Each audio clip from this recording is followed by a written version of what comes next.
acaranya sehari 7 kali, kalau tidak di-packaging, tidak dikemas, tidak didokumentasi, orang lain tidak akan tahu.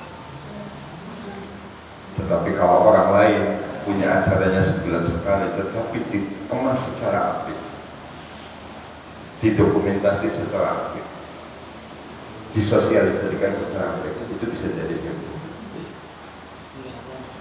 Nah, kita itu mungkin menyelenggarakan kegiatan keagamaan itu boleh jadi bukan hal yang sekali 2 kali, tak tertentu.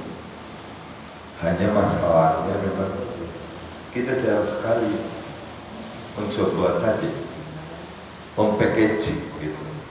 Nah, saya hanya ingin belajar dari benda yang nempel di handphone ini, namanya kamera.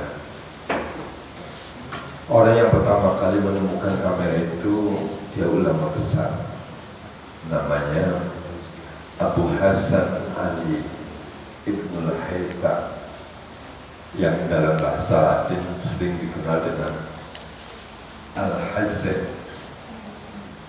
Beliau punya sebuah karya yang hari ini dijadikan referensi dalam sains optik. Itu namanya kitabnya Al-Manal, yang dalam bahasa Latin disebut namanya Book of Optics. Hidupnya 1000 tahun yang lalu, tetapi baru dinobatkan sebagai the father of optics itu hanya 2015. 1000 tahun yang lalu karyanya sudah muncul, tetapi baru dinobatkan bahwa dialah orang yang pertama kali menemukan teknologi kamera, namanya Abu Hasan bin Ali Ibnul Haytham, atau yang populer di bahasa Latin namanya Al-Hazan. Dari mana ketemu inspirasi kamera itu? Itu ketemu inspirasi kamera ternyata dari luar, karena beliau sempat di penjara, dan di penjara itu ternyata ada lubang kecil yang dari luar memantulkan sinar. Dipelajarinya sinar itu. Baru beliau namakan Al-Baitul Mudlim. Al-Bait itu artinya ruangan, Al-Mudlim itu gelap, yang dalam bahasa Latin terkenal dengan namanya kamera obscur.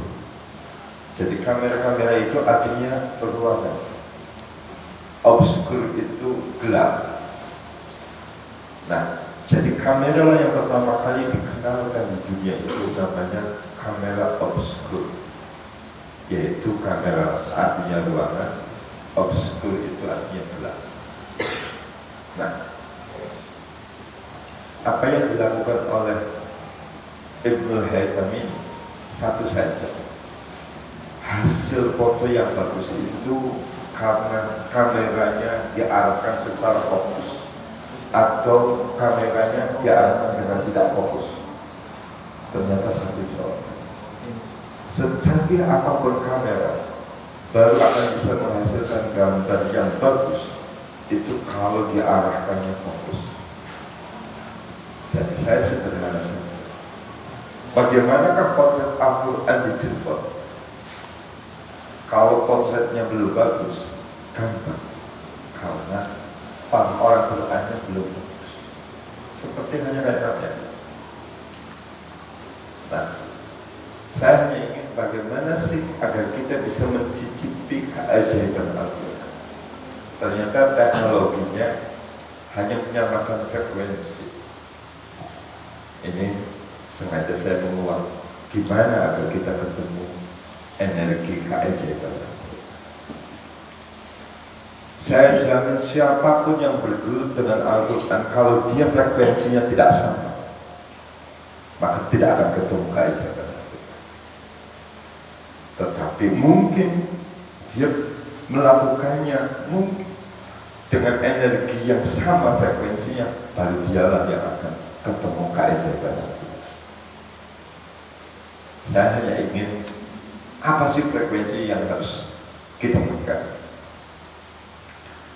Allah itu memiliki satu asma namanya Ar-Rahman Ar-Rahim, dan seluruh ciptaannya itu adalah bagian dari pancaran sifat Rahmannya Allah, sifat Rahimnya Allah, yang itu disebut namanya Rahman. Allah menghadirkan Nabi Muhammad itu disebut sebagai Nabiur Rahman. Makanya wa ma arsalnaka illa rahmatan lil alamin. Kata kuncinya rahmat. Dan Allah menurunkan Al-Quran itu juga disebut sebagai kalam rahmat. Makanya ada orang membahasakan Al-Quran itu kalam cintanya Allah. Makanya wa nunazzilu minal Qur'ani ma huwa shifaa'u wa rahmah. Allah yang Maha Rahman Maha Rahim memberikan atau menghadirkan sosok baginda Nabi besar dengan kriteria atau dengan satu predikat namanya Nabiur Rahman, menurunkan Al-Quran sebagai kalam rahmat. Nah, siapakah yang akan menemukan keajaiban Al-Quran? Ternyata adalah orang yang menyebutkan Al-Qurannya dengan dimensi rahmat. Apa itu dimensi rahmat? Spirit yang ditumbuhkan itu spirit cinta, spirit senang. Nah, saya ingin contohkan satu hal orang melakukan saya senang dan luar biasa. Karena dekat posisinya WC kamar mandi, saya akan cerita seputar WC dan kamar mandi. Ada salah seorang perempuan hebat namanya Ummi Mahzum. Ummi Mahzum itu sebetulnya dia wanita biasa, tetapi punya hobi. Jadi kalau datang ke masjid itu selalu melihat sekeliling. Begitu lantainya kotor, tanpa disuruh, tanpa karena jadwal tiket, langsung ambil bebersih. Termasuk tadi tempat wudhu itu dilakukan setiap hari.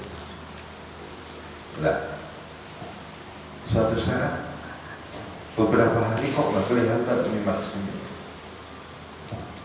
Ternyata Rasulullah penasaran, tanya ke sahabat yang lain, kok Ummi Mahzum ini nggak kelihatan kemana? Terus oleh sahabat yang lain dijawab, ya Rasul, Ummi Mahzum barusan saja wafat. Kata Rasulullah, kenapa kok saya nggak dengar? Akhirnya, tolong antarkan saya ke kuburannya Ummi Mahzum. Akhirnya sahabat yang lain antarkan ke kuburannya Ummi Mahzum.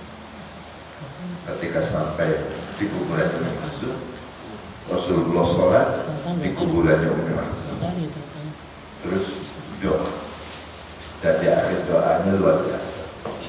Rasulullah kasih tahu ke sahabat bahwa kuburannya Ummi Mahzum itu telah bergerak, tidak gelap.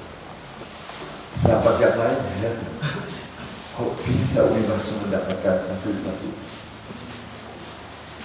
Dia memang nggak terkenal, nggak populer. Ummi Mahzum memang dia dianggap bukanlah wanita yang terhormat dalam strata sosial. Tetapi Pak Rasulullah memberikan satu tanda bahwa Ummi Mahzum di kuburannya terang benderang. Akhirnya selidiknya sendiri, ternyata Ummi Mahzum itu punya satu hal, dia senang bebersih. Nah, saya ceritain, saya kaitkan dengan tadi. Siapakah yang akan ketemu keajaiban Al-Quran? Ternyata satu orang yang senang dengan Al-Quran. Karena urusannya rahmat, urusannya senang, maka sudah tidak ada lagi rumus untuk rugi. Makanya kalau orang masih berpikirnya, saya si Al-Quran ini saya dapatnya apa, nanti saya untungnya apa, saya yakin, seyakin-yakinnya yang model begini ini tidak akan ketemu keajaiban Al-Quran. karena dia menggunakan frekuensi yang berbeda. Makanya siapa yang akan ketemu frekuensi kehebatan Al-Quran, lagi-lagi yang motivasinya semata-mata karena senang. Nah, urusan senang itu bukan lagi apa yang saya dapatkan, tetapi urusan senang itu adalah justru sebaliknya, apa yang saya berikan. Saya pengen pakai logika anak dengan orang tua. Orang tua itu ke anak itu urusannya namanya rahmat, senang. Maka sudah tidak lagi berpikir orang tua, kalau saya urus anak saya nanti dapat apa? Kalau nanti saya membesarkan anak saya dapat untung apa? Sudah tidak ada kaidah itu. Justru motivasinya adalah apa yang saya bisa berikan yang terbaik untuk anak-anak. Nah, kalau orang berpikir si Al-Qur'annya selalu berpikir saya nanti dapat apa? Saya untuk apa? Saya yakin sejak ini yang model begini ini tidak akan pernah ketemu keajaiban Al-Quran. Karena frekuensinya berbeda. Justru yang akan ketemu keajaiban Al-Quran adalah orang yang dekatnya dengan rahmat, dengan cinta. Maka kaidah cinta bukan lagi saya dengan apa, bukan lagi saya untuk apa, tetapi kaidah cinta adalah apa yang bisa saya berikan yang terbaik. Saya terus terang dengan adanya hadis di satu sisi ketar ketir. Ini jangan-jangan nanti jadi jebakan bahwa selalu nanti ketika kita ingin mensyariatkan Al-Quran, nanti saya dapat apa? Karena nanti tidak akan pernah bisa ketemu frekuensinya. Kalau kita motivasi si Al-Qurannya selalu dengan orientasi sayanya dapat apa, saya yang untuk apa, tidak akan pernah. Makanya lagi-lagi tadi Al-Quran itu disebut namanya kalamul rahman.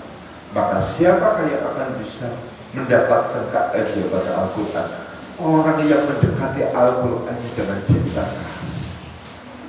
Karena orang yang mendekati Al-Quran dengan cinta kasih, maka sudah tidak lagi berpikir saya yang dapat apa, saya dapat untung apa, tetapi harus timbang apa yang bisa saya sumbangsikan syiar Al-Quran saya di Kabupaten Cirebon.